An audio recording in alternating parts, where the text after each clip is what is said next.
Deadlines. They sneak up on us, don't they? Unless we're amazing planners. That's what I'm going to help you with today.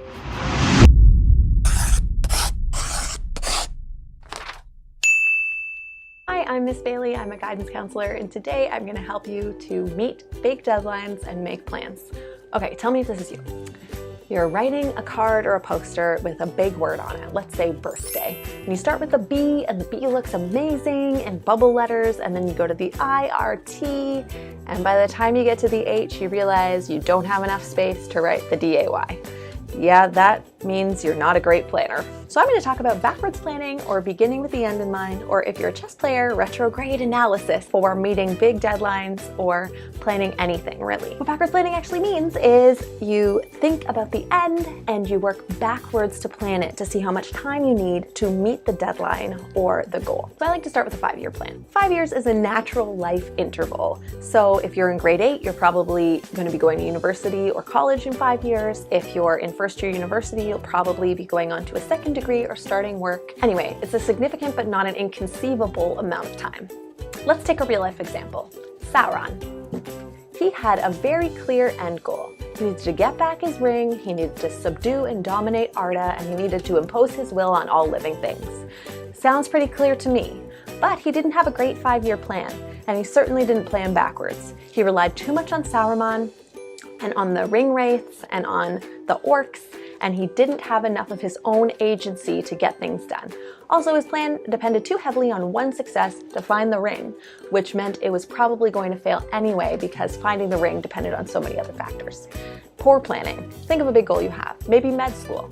Mine is to become a ninja. Well, how would you know how to get there? How would you know how to be a ninja assassin? Well, there's 4 things you would have to do to achieve your goal, and this is true of any goal. And I like to call it RUMP. Research, ultimate, milestone, and present. So first we're going to research how to become a ninja. There's tons of stuff on the internet to teach you how to do that. By searching the internet briefly, I know that you probably have to study ninjutsu under a ninja master and then get into a collective. Next, you want to think of an ultimate goal, not something in the middle. So if you're in grade 10, it's probably applying to med school rather than applying to undergrad. But that brings us to our third point, milestones. Within your larger goal, you want to mark milestones.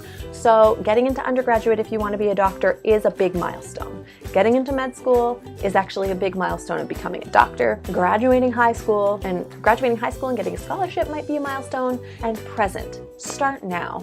Figure out how you can start now no matter what your goal is. You want to estimate double the time you think it's going to take you to do something. I know it takes me 20 hours to prepare and write a 2,000-word research essay, so I'm actually going to plan myself 40 hours to write it. I don't know, Miss Bailey, you're saying 5 years is a long time. I change my mind every other week. That's okay. You could change your mind in the 5-year plan. Your goal doesn't actually have to stay the same. Because if you are setting milestones, then you're going to have little achievements that you can transfer towards anything. Finally, present. You need to plan backwards so that you're starting now, not starting in the future. So however you're planning, you need to plan all the way back to the present because there's always something that you could be doing now. One thing I hear a lot is somebody's talked to one person who's done something they want to do and they think that's the way to get to it. That's really dangerous because not everybody is the same. But if you can look at a pattern and what most people do to do a particular thing, especially as recently as possible, then you can get an idea what to put in your 5-year plan and what kind of milestones you need along the way. That's backwards planning. Thanks for watching. Next week we'll look at study tips, and please like and subscribe so you don't miss it. If you don't know what kind of goal you want to set, look at my last video where I talk about audacious goal setting.